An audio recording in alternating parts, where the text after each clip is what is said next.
think I finally figured this out. So I used to put this solution around the middle, but have to go really close to your eyelid because basically this is where it lifts up your eyelash.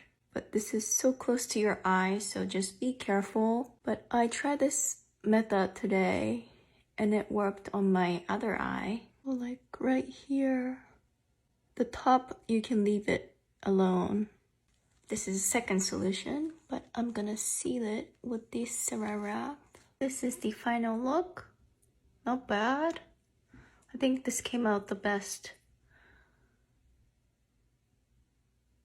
I've tried 5 different lash lift kit, but this one has the best glue because it's a little bit thicker, a lot thicker. Like, can you see? It's really thick, so you can see the string. But you don't need to wait until it gets tacky.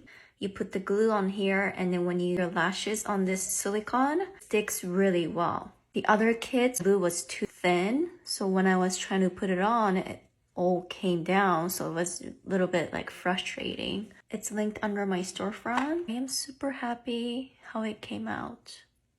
I think